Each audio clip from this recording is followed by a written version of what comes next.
live. We are live for a new episode of the Electrek podcast. I am Fred Lambert, your host, and as usual, I'm joined by Seth Wintrom. How are you doing today, Seth? I'm good. All right, we're gonna start off with some breaking news that just came out in the last hour or so.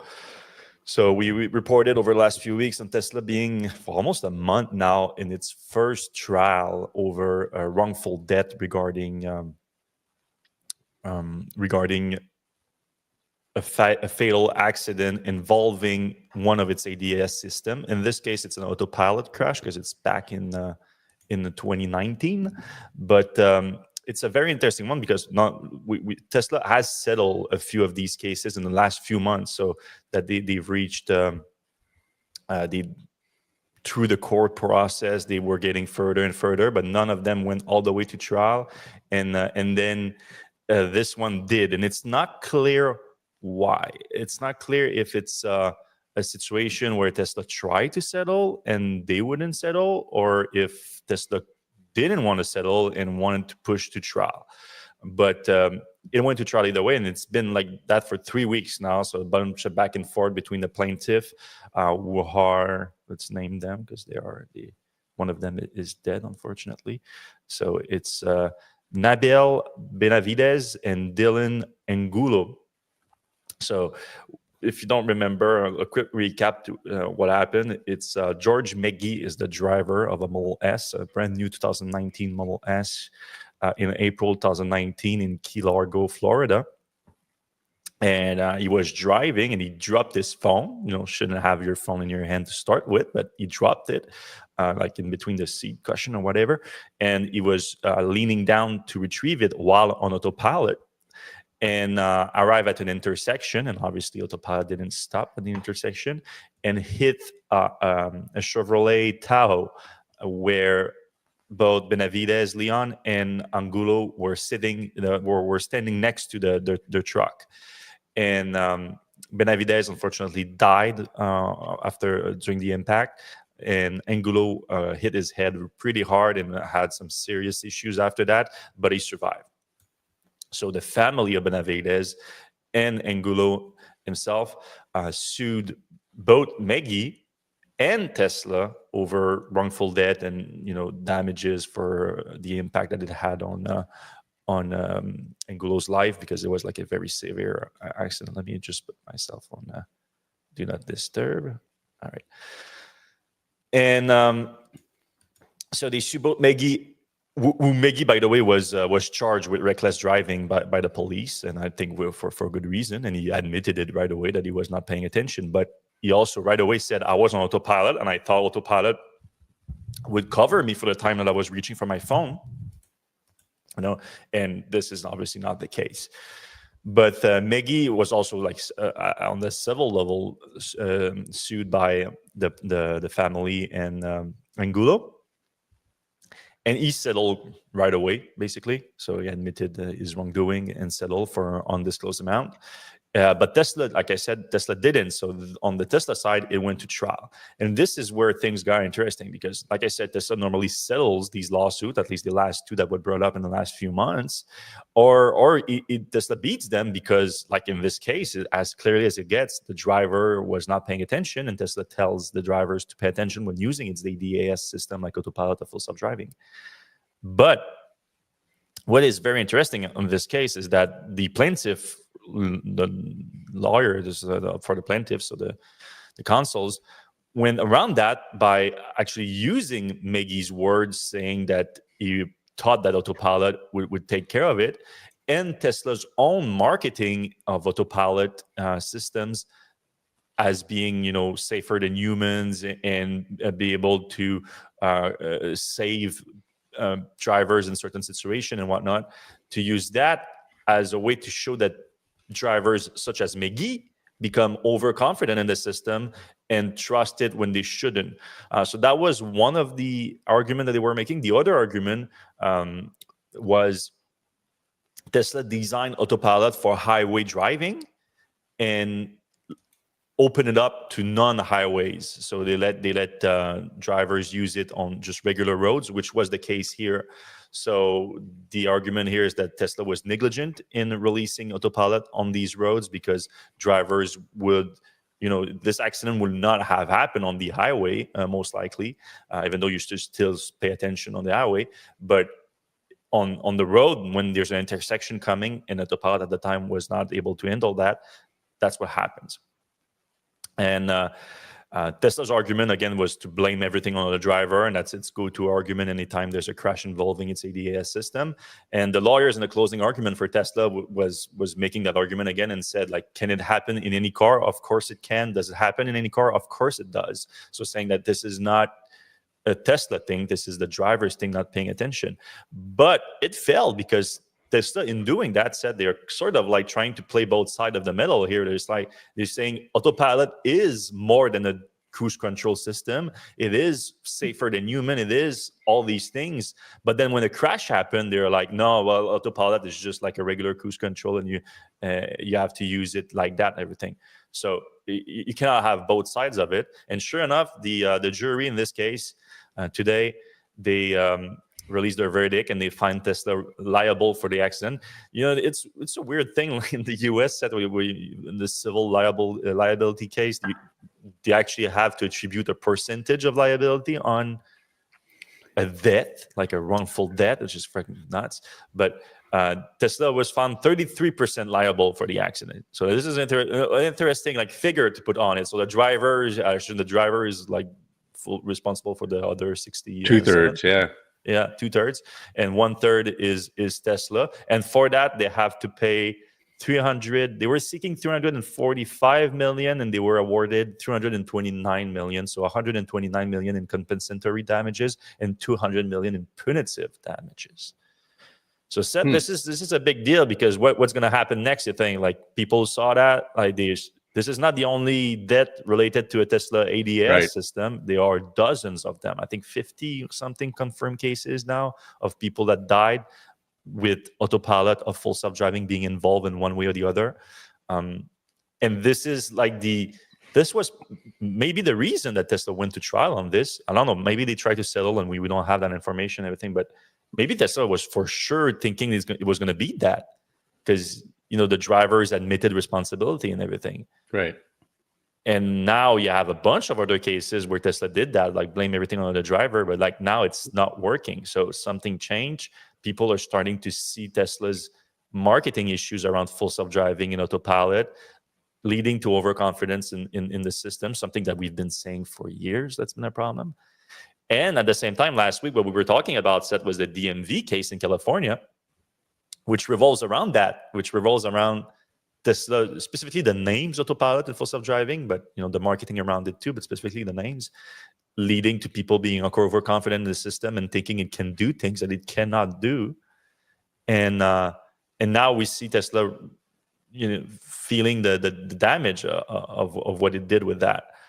So obviously it's going to be appealed for probably years to come and everything. But we might see the beginning of Tesla having to actually pay now for misleading people with full self-driving and Autopilot, which I think is a good thing. Right. And if you multiply that over, if they only had to pay a third of the damages, it's $1 billion. Yeah. A third of 333 million or whatever it was times 3, if they had to pay full price. Or if they were fully responsible, that's a lot of money. Yeah. So they put $1 billion price on the life of Benavides and the injury to her boyfriend. It's a lot. It's a weird thing to do in general. Yeah, I know it's a hard thing. Anyway, it's the only way people learn though. It's with money. It's a sad thing to do. All right, then Tesla expanded the Robotaxi, and there's like I'm using air quotes right now if you're in the audio only, because it's not a real Robotaxi expansion, and it's really telling. Cause it's now Tesla is like blatantly in the open telling everyone our Robotaxi are powered by human drivers. Because we criticize a lot the Austin one for being called a Robotaxi, even though it's not unsupervised. It's they just move the supervisors from the driver's seat to the passenger seat, and the only reason they're doing that is because the regulators allow that in the state. Because if it could, Tesla would operate without supervisor, but it literally, technologically speaking, cannot do it safely. So we applaud them for keeping it, but it should be in the driver's seat. Really, the only reason that it's not in Austin, it's because the Texas laws allow it for now, by the way, because that's likely going to change next month. But in the last few weeks, they've been talking about California being the next place of expansion. And we were like, what are you talking about, California? You guys haven't even applied for the right permits yet to operate an autonomous driving system in California. And then we learned last week during the earnings with Ashok El-Swani saying that, oh yeah, there's going to be someone in the driver's seat, so that's how we're going to launch it. But then that's not an autonomous driving system. That's just a regular ride-hailing system. And sure enough, that's what they launched this week in California, in the Bay Area. So that's the other thing too that was so disappointing. And like it's really, I've been saying this for 5 years. I've been warning that the feedback loop that Elon and Tesla built with the early Tesla customers and drivers was one of the biggest, most valuable thing for Tesla. And the sycophants, especially the Elon sycophants, kind of broke that. And you saw that this week too. Is like, because now the goalposts get moved, and instead of like resisting that and like trying to hold Tesla to the fire and say, hey, you've been promising us unsupervised self-driving in consumer vehicles since 2016, that's what you got to deliver. Instead, they celebrate when they move the goalposts. And that was the best example here, where like, so we see, if you're watching on YouTube now, you see the map of the Robotaxi app. Now the service area that covers the entire Bay Area, from San Francisco to San Jose, from Berkeley to Oakland, and all that. And a bunch of Tesla fans, the usual like Omar and Sawyer and all that, they retweeted that, compared it to Waymo, and like Tesla is already out expanding Waymo now, because Waymo only cover San Francisco all the way to Burlington, I think, and then a little bit of San Jose. No, not San Jose, but on the west side of the bay. I'm surprised they didn't make it shaped like a. Well, that's the thing now. Well, that's the thing. They're not limited by anything now. They're not limited by mapping and everything. They could have opened this to the entirety of California if they wanted to. And because it's not a Robotaxi expansion, it's a Uber service. They just launched a Uber service. That's it. So there's nothing really limiting them other than like the number of cars and drivers involved. So it's mind-blowing. It has nothing to do with Waymo. It's purely for show again, like all of the Robotaxi launch. And this is launched within the Robotaxi app, so that's why they're calling it Robotaxi. But when they talk about it, like in this tweet, Tesla AI says invites ride-hailing to our Bay Area ride-hailing service, because that's what it is. It's really disappointing to see like Tesla go that way. Like they should be pushed back rather than celebrating a complete move of the goalpost. And then you have people saying like, oh, well, Tesla needs the data for it. It needs to show the data. Like, this is FSD with a Tesla employee in the front seat rather than the customers. Like, Tesla has plenty of data on using FSD in the Bay Area. It's been out for like 4-5 years now, almost. FSD beta, I should say. And millions of miles probably in the area has been driven by tens of thousands of Tesla owners.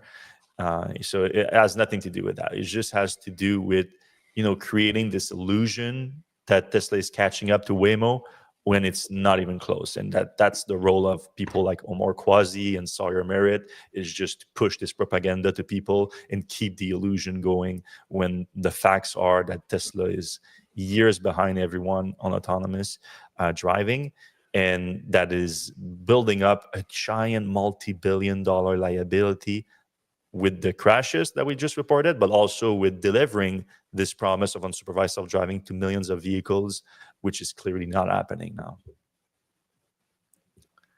Distraction everywhere. Do we know if prices are similar to Ubers and Lyfts and Waymo? This is a little bit cheaper, Okay. But it's a lot more expensive than the Robotaxi service that they are doing in Austin. The Robotaxi. So you can imagine, because people are actually driving these cars around, basically. Right. All right, we got some exclusive images of the new Model Y Performance. So an electric reader spotted it in next to the engineering headquarters in Palo Alto.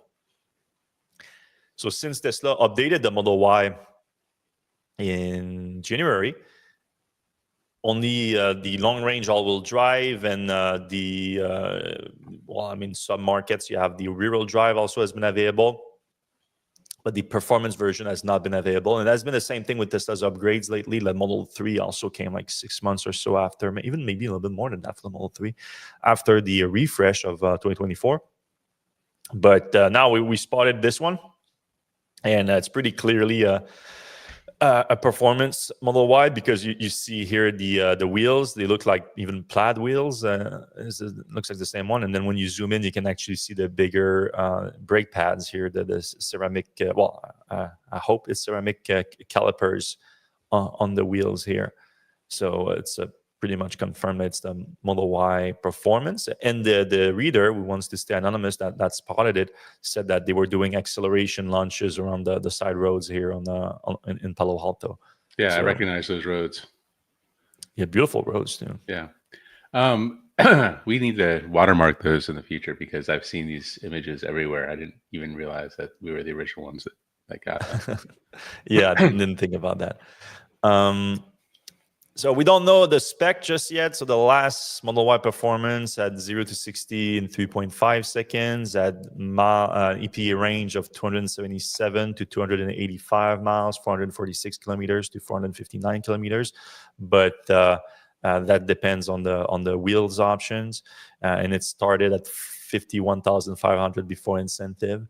So we expect just incremental improvement over this, just based on the rest of the refresh. So, shave maybe a few fraction of a seconds on the 0 to 60, maybe gain a 5%, 10% more range. We'll see about that. But have you driven a Model Y Performance? I don't think I have, no. Just the all-wheel drive, which basically the same thing without the brakes and the wheels. Yeah, I have an all-wheel drive Model Y, and it doesn't drive nearly as well as the Model 3. And I'm wondering if the performance suspension makes it better. I'm sure it makes it better, but I also don't enjoy the very thin wheels. I think the roads around here aren't made for that. So, I'm wondering if a Model Y Performance would be a fun car to drive versus just a regular Model 3. Yeah, that's a good point, actually. I would be willing to test it out, because I've been driving a Model 3 Performance for a while now, and I just love driving that car. But the comfort level is also not great because of everything you just mentioned. So obviously, most people that are buying a Model Y are going to steer more towards comfort than performance driving. But it would be interesting to see if the Model Y Performance offers like some kind of compromise, a balance between the two. Yep. All right, Model S and X orders have been stopped in Europe. All European markets now cannot order a new Model 3 or Model S or Model X. And it's not clear why. Some people are already calling for the end of the vehicle program, but I saw the door open by itself, and I was like, what's happening? And then the cat comes out. The cat managed to open the outside door now. So obviously Model S and X sales have been abysmal for a few years now. It's been going down. The market is very, very slow. And, a bunch of other companies like Lucids and Rivian have taken over the higher end of the market. Well, that's in North America, obviously, less so in Europe. But in Europe, Mercedes EQS that's taking over the Model S. And you have obviously big SUVs option, which are a little bit less popular in Europe than they are in North America. But some people have been expecting for Tesla to eventually sunset the Model S and X, which is very possible because they take a lot of space in Fremont, the production, and there is very little profit coming out of that. So maybe you change that up for a new vehicle program that you can ramp up better. However, I I'm not sure that this is what's happening right now, because I remember the last Tesla Model S and X changeover in 2021, and the same thing happened. So Tesla, but not exactly the same thing. So just for context, so Tesla updated the Model S and X in January 2021, continued to take orders in Europe all the way to December 2021. So, for a full year, but then stopped taking orders there, and they didn't reopen them in Europe until August of 2022. So there was a big pause of orders for the refresh too. But the first refresh, I don't know if you remember, said, but the ramp up was abysmal. Like, they was very bad. They couldn't ramp, especially the Model X, I think, if I remember, was the bigger problem. But they had a lot of issues ramping production back up after the refresh. That's what Tesla said, and the orders would match that in Europe. However, I think the demand for the vehicles were already going down quite a bit there, so there was also that. So both of them at the same time. So we'll see. We'll keep an eye if Tesla reopens orders in Europe in the coming months, or if it's the beginning of the end for those vehicle programs for Tesla. Are you going to be sad when the Model S and Model X are discontinued? I mean, it's with the bigger Model Y, the Model X seems like it's going to be hard to justify. Yeah, the Model X is getting to an aging vehicle program that I think doesn't have that much space in Tesla's lineup. The Model S Plaid is still like a very impressive vehicle. Mm-hmm. But if I was on the market for $80,000 to $100,000 sedan right now, I would go for a Lucid Air before I would go for a Model S, and plenty of other options too. So EQS maybe. Yeah, so I don't think I've seen some EQS prices set in the US right now, like 2022, 2023 models. They're selling for like $30,000. It's crazy. No way. Are you serious? Yeah. Interesting. Mm-hmm. All right. Speaking of Mercedes, like you have Tesla closing down orders in Europe for the Model S, and the same thing is happening for Mercedes, but in North America, in the US. So a US automaker shutting down orders in Europe, and then the European automakers shutting down orders in the US. However, for Mercedes, like some of these vehicles are actually produced in the US, in Alabama, I think. Yeah, they are. Yeah, Alabama plant. So they are saying that it's for current market conditions that they are closing down the order books for American dealers. If the EQS sedan, EQS SUV, EQE sedan, and EQE SUV. So obviously, with the market condition changing, they don't see demand enough for them to be produced right now. So they are shutting that down. But they are also, the timing is with the ramp up of the GLC EV coming, and the CLA also that has just been unveiled a few weeks ago. So it looks like they are sort of giving up on the EQE EQS, which were on the previous platform too. And now they're going with the SLA and GLC on the new platform and trying to ramp that up instead of focusing on the EQS and EQE, which are still very much alive in other markets. Though the US is not big on those sedans. I found a $29,000 EQS 450 Plus in New York. For how many miles on it? Only 39,000 miles. So you still have plenty of warranty on it too. Jeez, that's tempting. Yeah, it's not bad, huh? Jeez. Okay. All right. I got good to know. Podcast. Podcast, not shopping. Podcasting, not shopping. All right. I posted a report this week. I thought it was interesting to look into about the impact of the tax credit in the U.S. Because I think we should be worried. In 2019 and 2020, I was remembering, because like when I was first giving out interviews for, so I'm working on with Chris Payne on his new movie. Chris Payne is the director of Who Killed the Electric Car and Revenge of the Electric Car, and now we've been working together for a while now, since like 2019, since on the trilogy of the movies, basically on electric vehicles. And some of my first interviews for that movies was in 2019. And I remember telling the camera for that movie that I think in 2025, anyone buying a new car that is not electric is going to be out of their mind, and by 2025 the electric market's going to take over, which I'm kind of feel good about this prediction in most market. In Europe, I think that's the case. In Norway, certainly the case. And a bunch of European markets now have reached a tipping point of electric vehicles. In China, they're doing amazing, and all the new vehicle is being dominated by electric vehicles. So that makes sense. But in the US, obviously not been the case. So um, and we US is still at about 8-9% EV adoption for new car sales. And now things are about to get a lot more difficult, obviously, with the tax credit going away. But people are still holding on to the hope that the last time that the tax credit went away for Tesla and GM, because it didn't went away for everyone, by the way, it wasn't that bad for the EV market. The EV market continued to grow at quite a pace. But so I wanted to do a quick look at the difference of this time versus the last time the tax credit went away, because I think it's going to be very different. So if you remember what happened the last time, so Tesla was the first to reach the cumulative goal of 200,000 EV deliveries in the US in July 2018.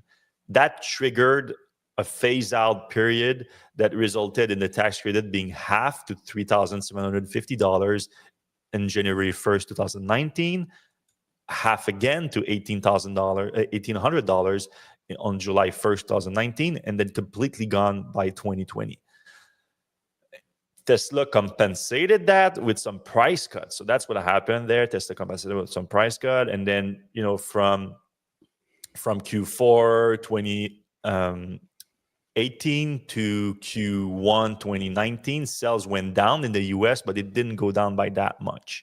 And then they went up after that, 2020 and 2021. But that's mainly because of the timing of Tesla releasing the Model Y at that point. So the Model Y obviously was a very revolutionary vehicle. It was the electric car of the year at that time because it was very impactful in the industry in terms of volume. But it kind of screwed the idea of like the impact of the tax credit. And then obviously tax credit came back in 2022. And then in 2024, it came back even stronger as a point of sale. So now that brings us to the 2025 situation. So how the tax rate going away is going to impact, and especially Tesla, because Tesla is still like half of the market. So here are the big difference, I think. First of all, back then, only Tesla and GM lost the tax credit. So all the other automakers coming in could still enjoy it, and it helped continue the momentum of EVs. Now, every OEM is going to lose a tax credit. So that's going to be a big deal. The only advantage on that front is the negative impact of foreign EVs not having access to the tax credit unless you take into account the lease loophole, which was abused also. So I don't think we're going to see, and then you have the tariffs that are coming in on top of that. So I don't think that's going to make a big difference here. I think the fact that it's going away for everyone, including the loophole on the lease, is going to have a giant impact, negative impact, obviously. Now, the difference also in 2020 versus the 2025 when the tax credit goes away is that back then you had 15 mainstream EVs versus 60 now that are eligible to the tax credit. So that's a big difference also. So that's a big positive difference for the EV adoption, because at least you still have some EVs there, though that number is going to go down, just as we've seen with EQS and EQ going away, and probably some others too. Tesla's market share back then were about 75% of the EV market in the US. Now it's about 46% and going down. And then the giant difference maker here is that Tesla was able to reduce prices last time to compensate for the tax credit going away, because it was enjoying 22% gross margins on its electric vehicles, and probably higher than that in the US too, by the way, because 22% is global, but in China and some other markets, Tesla is having more competition and it's a little bit more difficult. Now it's 17% market gross margin, so a lot less room to cut prices. So what's going to happen now? I think we're going to see a steeper drop-off than the last time. Why? Because first of all, it's a point of sale credit now. So it's applied directly at the purchase, which is a bigger incentive for people than it was last time, as simply a tax refund on the year that you get delivery, you get a tax refund. So that's a more difficult psychological barrier for people to get over.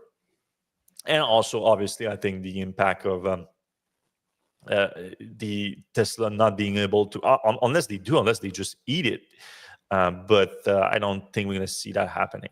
Now, on the positive side, I think we're going to see directly the going away of the tax credit is going to match probably to the day or to the week the launch of Tesla's cheaper Model Y, the stripped down version we've been talking about for a while. So I think that's going to compensate for that a little bit in terms of volumes, but probably not enough if I have to guess. So we need to brace ourselves for a few tough quarters in the US for Tesla and EV deliveries in general. It's going to be the whole market, right? Yeah. It's interesting. We'll talk about this in a little bit, but I was talking to Cadillac, and they weren't as afraid of the tax credit going away, because they were like, most of our buyers, I think their average salary of their income of their buyers is like over $250,000. So their average buyer is already out of the $7,500 tax credit anyway. So they were like, not going to affect us much. It's going to affect everybody else.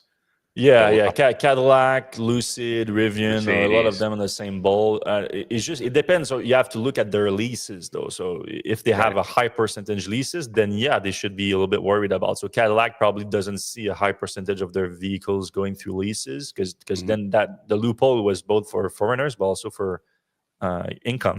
So that makes a big difference. All right, we're gonna talk about Ford's earnings / what Jim Farley announced in their earnings. The Cadillac Lyriq-V, like I said, just mentioned, the Chevy Bolt. We have a few other posts that we want to discuss, and then we're going to be able to jump into the comment section. So we are live every Friday. So for everyone that listen to us live, we like to interact with you guys, so you can give us questions about any of the topics that we're discussing today, or any other topics in the EV world that you would want our take on. So you can ask away in the comment section right now on YouTube, on X, on LinkedIn, and Facebook. And we're gonna get to it in about 15 minutes or so. But first, let's talk about Ford that had their earnings this week, and they beat their earnings by quite a bit, not thanks to electric vehicles though, but there were still some highlights for electric vehicles.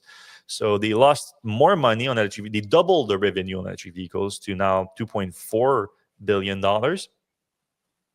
For example, last time was 1.2 billion from their electric vehicle sales. Now 2.4 in the same period, compared to the same period. And but the EBITDA was down to losing $1.3 billion. So they blame the increased loss on the tariffs. So tariffs related costs, and also they are investing heavily in their new battery plant now in Michigan. So both of those are having an impact. But the growth in revenue is encouraging, and once they get the tariffs under control and they start production at the battery plant, then they should see a big improvement, especially with the LFP models coming out. But the big difference maker for Model E, which is what Ford calls its electric vehicle division, is going to be this announcement from Jim Farley, who said that Ford plans to design and build breakthrough electric vehicles in North America. And then he announced in Kentucky on August 11th. We'll have somebody there, by the way. We're going to have someone there? Jeff's going to go. It's in Louisville, so. Oh, that's right. It's right next to where he is. Mm-hmm. All right. So we're going to have Jeff going there. And apparently they're going to announce what's their plans for, talk about breakthrough here, but what we've been hearing a lot is like a more affordable mass market electric vehicle from Ford. Mm-hmm. So this is really encouraging, because there was this fear that with the clear pullback at the regulatory level, that a lot of American automakers would pull away from electric vehicles. And right away after the Trump getting elected, GM said that they would shift to hybrids versus all electric and all that. There was a lot of pullbacks on investment there. So we are happy to see Ford actually sticking to building electric vehicles. It makes sense, because long term it's still going to take over, even though it's taking a lot longer than we expected in the US. Ford is seeing what's happening in the rest of the world, and they don't want to be left behind. Yeah, I think that's a good point. Farley's been into China. He said, he was just astounded by what was happening over there. And then, at this this earnings call, he kind of said there's going to be a Model T moment. So that seems to be like indicating that there's going to be a scale thing. So hopefully, I don't know what Ford's, are they going to make a Maverick, or are they going to make, something that's going to scale really big, electric, it sounds like to me. But Yeah. we'll see. I think it's pretty easy what Ford has to do. Like, but I shouldn't say easy. Like it's still a big deal, but they already have the basis for it. Like they have the Lightning, they have the Mach-E. You could make a non-Mustang version of the Mach-E, a little bit smaller, a little bit Way, less luxurious, way smaller and battery, yeah, more with a efficient. smaller battery option, with a bigger and a bigger battery option. You have like the whole lineup. It's gonna, the price point is gonna be a little bit lower. You still get the prestige of the Mustang. You want to go with the Mustang Mach-E, can go with the Mustang Mach-E, but you have a smaller crossover, in the $10,000 cheaper range, and that would sell very well, obviously. And then, like you said, on the Lightning side, that Lightning needs itself a lot of improvement. I think they are about to get their launch eaten by the Silverado and the likes of other pickup trucks. But I think Scout, for their issues, they have proven that there's demand for like smaller, cheaper electric pickup trucks, and Ford is good at making smaller, cheaper pickup trucks. They just now need to make it electric. So, take what you learned from the Lightning, make a better version of the Lightning, and then make an electric Maverick, like you said, and then you're in business for Ford with that. Yeah. All right, so you had the chance to drive, lucky you, the Lyric V, so the new performance version of Cadillac's electric bestseller. Yeah, and the Lyriq was already a pretty speedy vehicle. I think Mm-hmm. 5 seconds 0 to 60 for a big SUV, not huge SUV, but like a large SUV. So the V, they put it's pretty much the same thing. I mentioned it earlier, but it's pretty much the same thing as a Blazer SS. Same 600 plus horsepower, same 600 pound-feet of torque. I think they eke out another tenth of a second, so 3.3 seconds. We did a three, like in a parking lot. We did 0 to 60s, and people were getting under 3 seconds. So it's fast. It's really fast. And the thing I don't like, and I think a lot of people are like this, is you have to put it in V mode, and then you have to put the brake down, and then you have to wait for it to charge up the like the capacitors. I mean, it's kind of a cool thing to do, but it's like you're not going to do this at every stoplight. So yeah, that's the takeoff there. So it's an incredible performance vehicle. Like, anything that big going 0 to 60 in 3.3 seconds is impressive. It's Cadillac's fastest or quickest vehicle off the line that they've ever made. And then, we drove it around Seattle a little bit. It's got Super Cruise. It's everything that Super Cruise does really well. It's luxurious. Seats are heated and vented. It's got, metal things everywhere, dials and buttons galore. If that's what you're into, Cadillac is definitely bringing it. And I think the most impressive thing about this little trip to Seattle was they said that Cadillac is good. So the Lyriq is their second best selling vehicle, but they also had the Optic and the Escalade IQ. Cadillac is going to be 45% EV at the end of this year. And I mentioned before they're not too worried about the $7,500 tax credit, but they expect next year, so 2026, to be the first legacy automaker to be over 50% EV. Or I guess not automaker, but brand. Yeah. So that's like what you can't say that about anybody else, obviously. I mean, Tesla and Rivian and Lucid and Polestar, I guess, are fully EV, but for legacy brands, this is pretty impressive.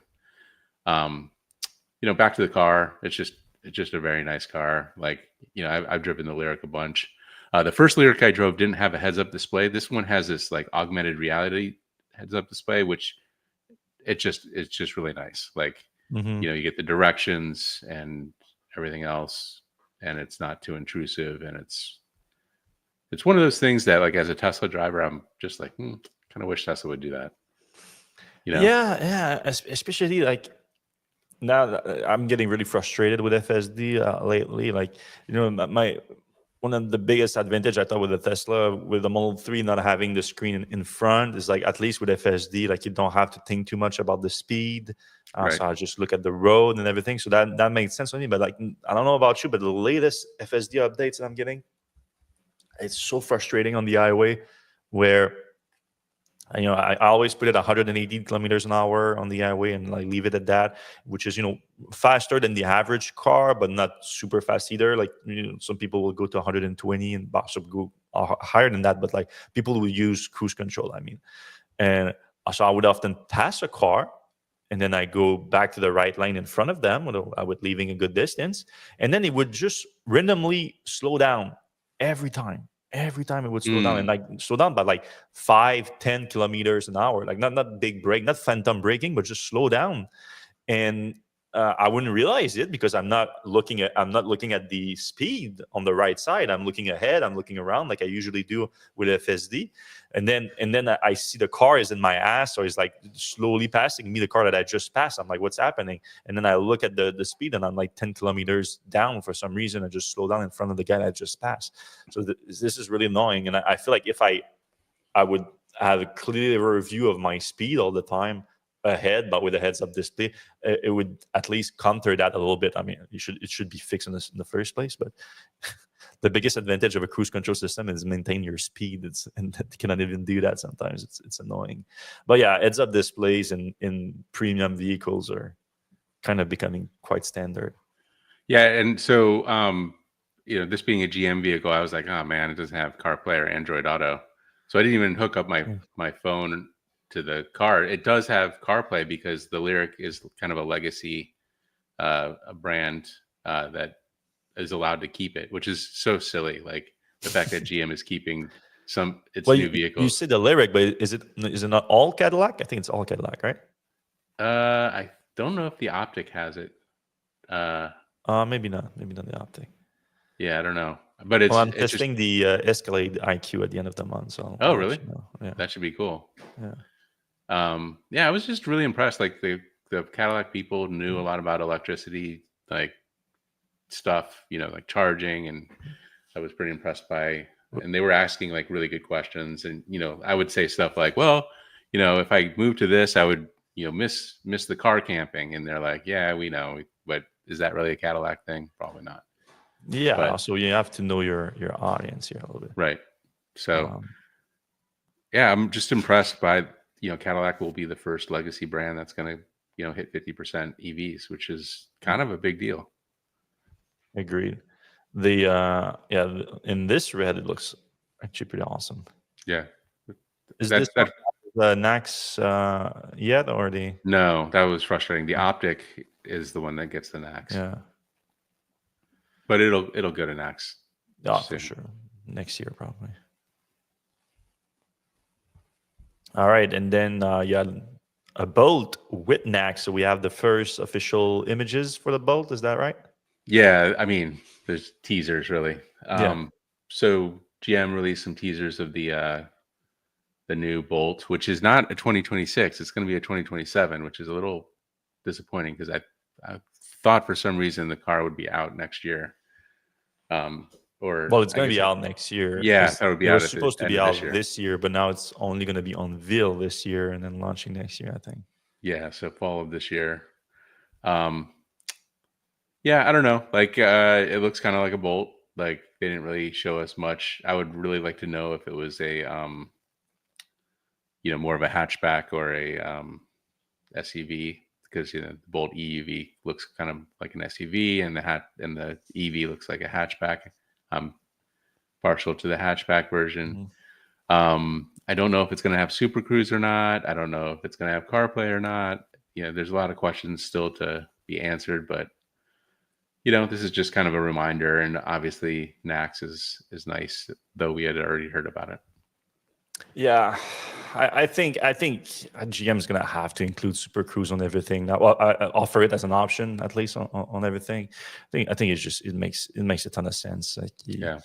if you want to stay competitive, you have to have advanced ADAS, driver assistance system, in your car. Yeah, it looks like a short hood from this picture. Like you see a little bit. It does look short. Yeah, it looks like a short hood, just like the original boat. Nice little headlights, nice little tail lights. We cannot tell Yeah, one of much from the that. complaints about the previous Bolt was that they would have the turn signals way low on like the bumper. So this one has the turn signals actually on the back of the car or on the middle lights, which is nice. Mm-hmm.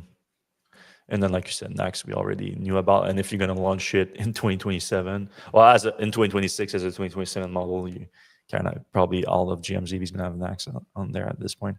Yep. All right, so it's tariffs day.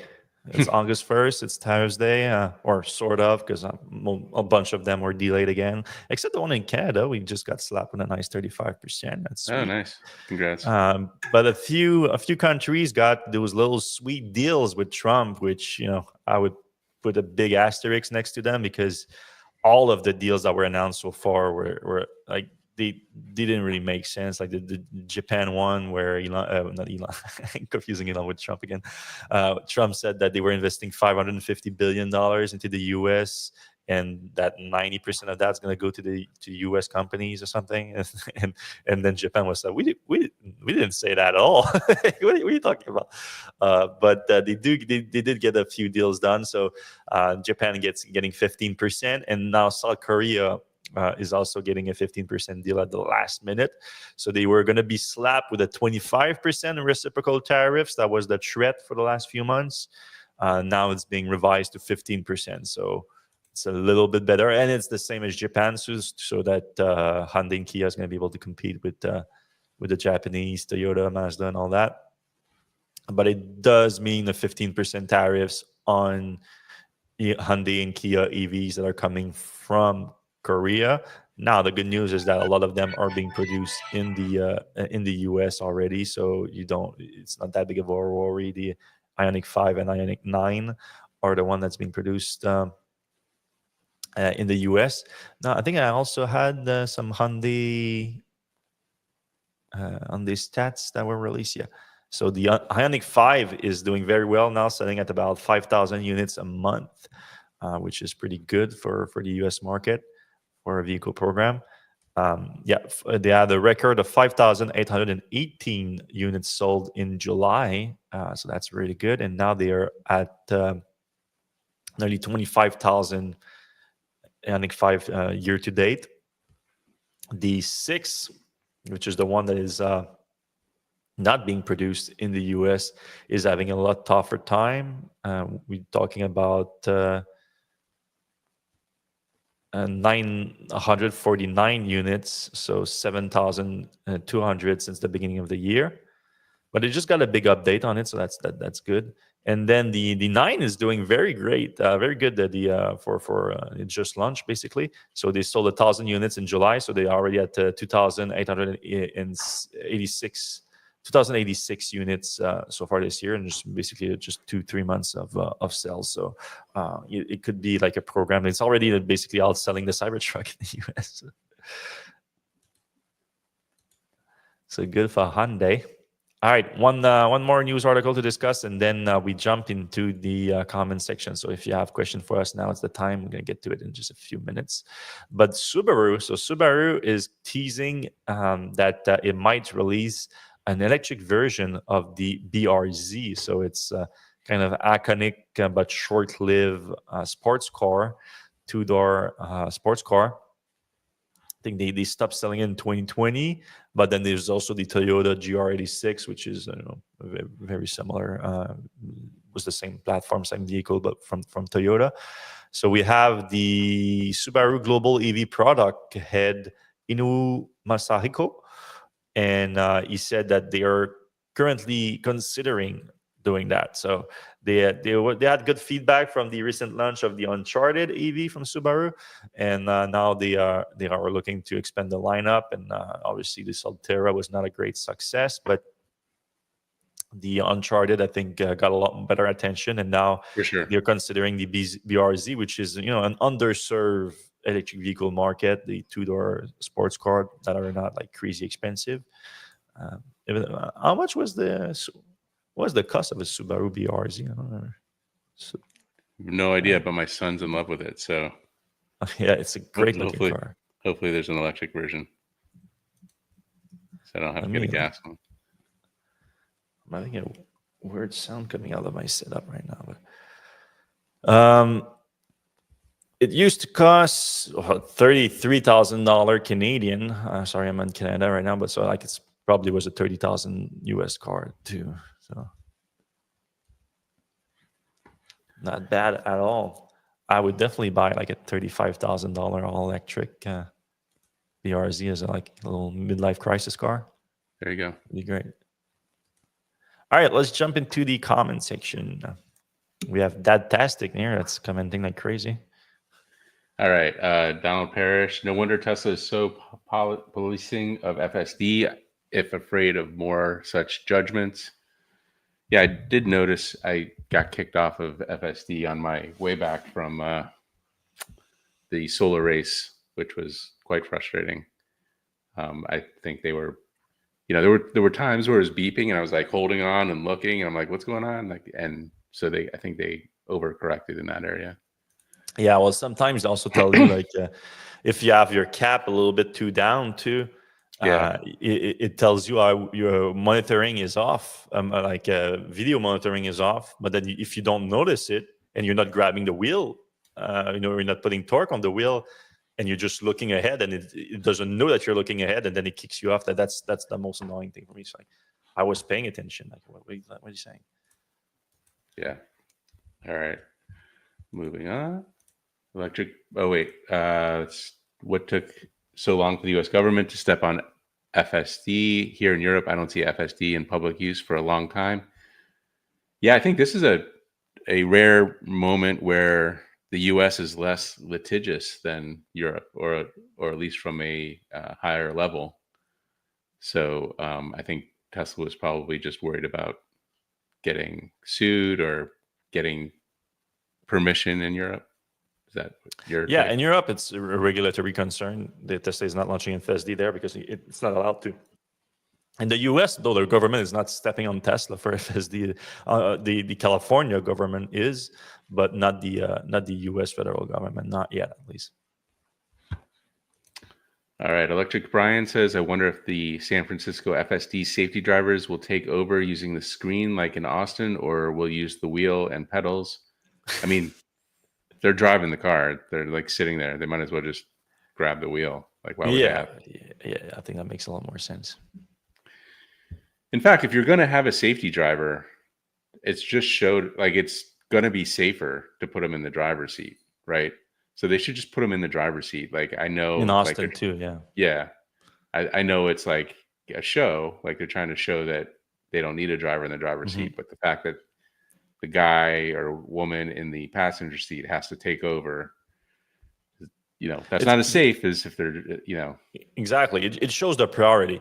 Obviously, another big difference, I should say, is like Tesla is going to be able to operate on highways in the Bay Area because they're doing it like that. They're not doing that in Austin, obviously, because at higher speed, having someone with a finger on the kill switch rather than actual access to the brakes and the steering wheel, it would be a lot safer.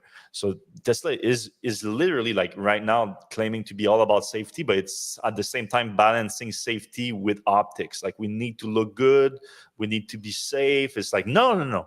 You need to admit that you screwed up big time by selling people FSD that you cannot deliver, and then put all your chip on safety, because otherwise this $300 million lawsuit is going to be like the first of many. Yep. All right. RQ says, I'm interested in a used Lucid Air. How can I check the car is in good condition, battery, motors, etc.? What was that battery company that would check the battery health? Oh, yeah, Recurrent? Yeah, Recurrent. Recurrent does some checking of batteries. I think Lucid's going to tell you, or the range is going to be shown on the screen if it's the battery's in bad shape, it's going to lose some range. Yeah, you can show the real world range on it, and also, but at the same time, I think Lucid has a pretty good warranty on the battery and powertrain. So you're gonna have if you're buying used. I haven't looked that much in the Lucid used market, to be honest. It's a good question. I'm intrigued now to see how it's holding up in prices.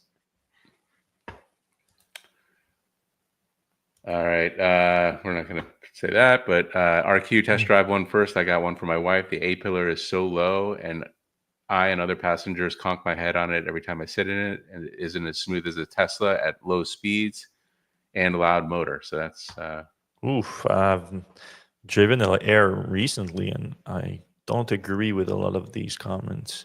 It is an extremely low car. Um, and I'm I almost mean, 6'1", and I've never that's bumped my head on the A-pillar, but that's part of the efficiency thing is so low. yeah, it is low. Maybe Dan's tall. All right, Mike Car Geek says EV sales in Q3 will go up and then collapse in Q4. People are pulling ahead their purchases. That's true. That's true. Robert Pack says, I would do anything to get rid of my Tesla for one of the superior Chinese EVs. Are there any options to make that happen? I live in San Diego. I'm addicted to FSD, so that is my required. I don't think you're going to get FSD with a Chinese EV. Yeah.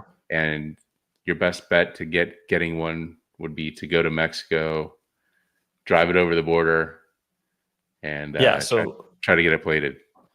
yeah, I agree. So I've been hearing that if you really want a Chinese EV in the US, it can be done. It's not that difficult. It's not easy either, but it's very possible. The only thing is, like, the Chinese EV don't support the US market right now, so a lot of them are going to be in China and Chinese, and won't have US maps. They are FSD equivalent in China. They're like very advanced driver assistance system that does very similar thing to FSD. So those exist, but I wouldn't count on them working if you privately import a Chinese EV to the US. So I don't think if FSD is your deal breaker of a feature, I don't think that's an option for you. All right. Carl in San Diego, remember Farley's roots at Ford was running Ford's European operations, and he lived in England for years. I predict Ford will launch higher profit EV sedan, ending Ford's pledge to stop making cars. I don't know if that all works, but maybe. I mean, I think that's a good point from Carl, that he comes from Europe, and that's why he's a lot more open maybe to EVs. He's just a smart dude too. Yeah. I think a smart dude can see that even if you're an American automaker, if you're just following the regulators, and which change every 4 years anyway, it's probably a bad idea. So you make the best product, and the best product is electric right now. But on the sedan side of things, I mean, Ford's market is still very much the US, and sedans are just not work great here. All right, Dan Overstay, regarding FSD slowing, FSD learned to drive like a human, so it drives like your typical jerk. I blame it sits in the left lane a lot, FSD does.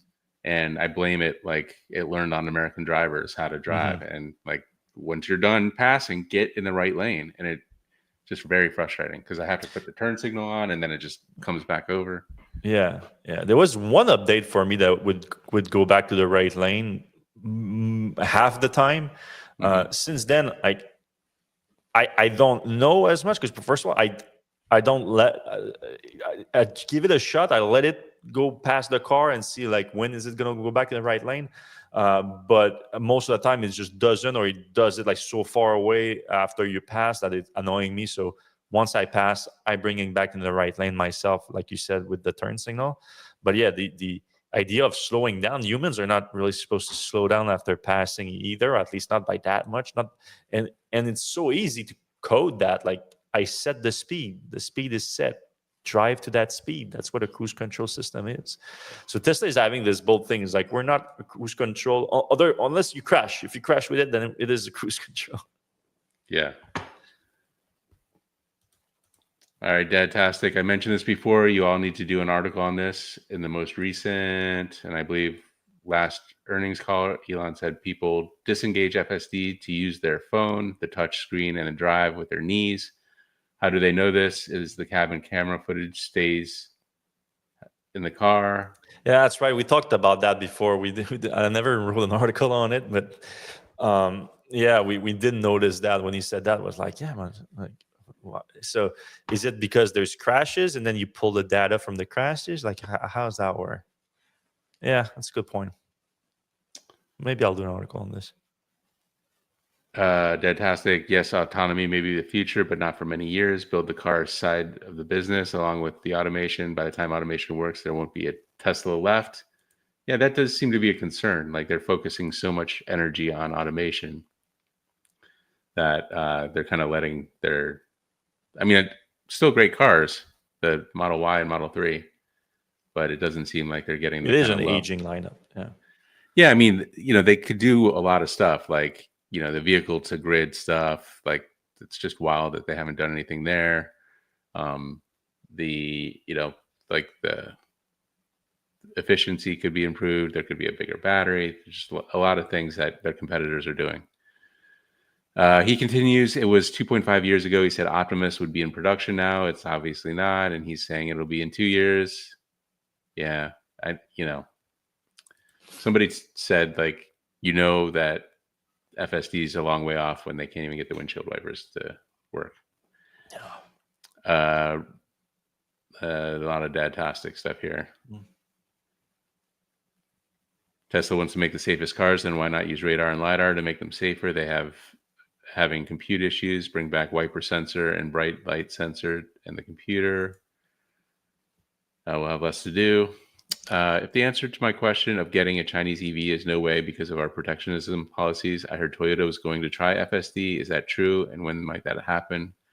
I don't think Toyota we've heard anything about Toyota doing FSD, have we? No, I've not. Like there was rumors of one automaker talking to Tesla about integrating FSD, and that automakers was rumored to be Ford, and then Ford actually came out saying that they were in discussion with Tesla, but they said that they won't do it. They're going They with prefer Waymo. Waymo and all that. So yeah, I don't, but I mean, I assume that Robert here is talking more about not Tesla FSD necessarily, but like other driver assistance system, advanced driver assistance system that do something similar. Toyota is definitely not leading on that front. Like Toyota is famously extremely conservative and careful in what they release. So they're not. I don't see them leading on that front. But Super Cruise on highways is very similar to what you're going to get in Tesla FSD. They're also a bit more conservative, and they're not going to release that on city street, or at least not yet. But Lucid has hands-free driving now on highways also. And Rivian has a similar system that in a very, very advanced sensor suite and computer inside. So they have room to upgrade their system quite a bit. So there's plenty of other options that are getting close to that. Let's see. Carl talking about the BRZs were very reasonably priced, but I wouldn't assume an EV version would be similarly priced. Yeah, I assume assume a it's small battery, $5,000 small more. car, maybe. Yeah. I mean, it would probably sell pretty well even in the 40s, but like not in the 50s. Fantastic also notes that Lucid has just announced hands-free driving. Rivian said level 3 this fall. Are these ADAS systems something their customers paid extra for? Are they rolling out free? I know Rivian's is free so far, but may not be. Yeah, no, there's going to be a subscription service and package that you can buy. Tesla and Lucid kick you out of FSD and cruise control if you exceed 90 miles per hour while using driver assist features. I think that's almost reasonable. 90 miles per hour. 90 is reasonable. Yeah. Yeah, if free Tesla customers that paid for FSD should be pissed. Yeah, I don't think anybody's getting free FSD. Oh, fantastic. I sent you an email regarding sponsoring. I didn't have a response back. What? Let me see if I can find it. I wonder if Dadtastic has a more professional email name. Yeah, I don't see that.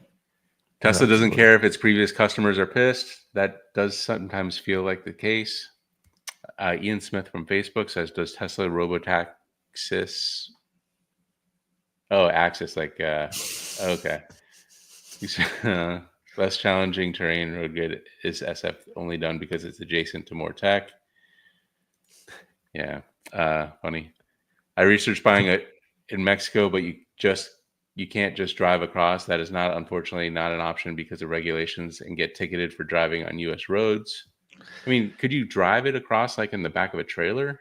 I mean, I know Mexico has BYD vehicles. Like today, you can just go buy one. They're not typically luxury vehicles, but you can go buy a Chinese vehicle made in Mexico today. Yeah, I mean, if you do that, just straight up drive it, you're probably gonna have to pay the tariffs on it, though. Yeah, and also, you're probably going to have to work with somebody at the DMV to register it. Like Yeah, the VIN. which apparently it's pretty easy to make that work too. But from what I've been told, All right, let's see. Only sight in left lane in hurry mode. In chill sits right lane. Standard mode goes get over and stays in the middle lane. Yes, that's true. I'm always in hurry mode, so but maybe that's I the need to thing. chill. So that's what I was saying. I was saying like normal. I would want to use the standard mode. I would want to go back to the right lane or middle lane. But if I do that, then I would get even more of the issue of not staying at the speed that I set it in. If I get to a remote, it stays at that speed more often than not, but I still have issues with slowing down. All right, FSD. Yeah, that's the same comment. And then I use FSD for all driving, and I love it. So I don't just want good highway driving. I don't drive much on the highway. Yeah, I mean, people are starting to get used to the FSD. I know I use it. Sometimes I use it when I don't want to follow directions, and I just want it to follow the directions because sometimes the directions are hard to, get around. So Dan Overstay says the only reason I exceed 90 on the highway is to get past a truck that's coming into my lane as I pass because police on the shoulder. It's safer to go 90 than brake. Yeah, that's a good reason to go 90, But then the fact that they maintain the speed or not is not that needed right. if it's just to pass. Like for Ian says that's called smuggling. Yeah, we're not suggesting everyone should illegally import any kind of product into the US. We're not saying that whatsoever. We're just saying that we heard that if you really want badly a Chinese EV into the US, they're not illegal. It's not Right. illegal. It's just, there's hoops to jump through. And if you're willing to jump into those hoops, you can make it happen. And then fill it with cocaine. No, we are literally not saying that. No, don't do that. No, please. All right, one last one, and then Yeah. If the back of the trailer doesn't help because you can't drive it on the road, then can't register it. From what I heard, it's not an option to register because it has not passed safety standards.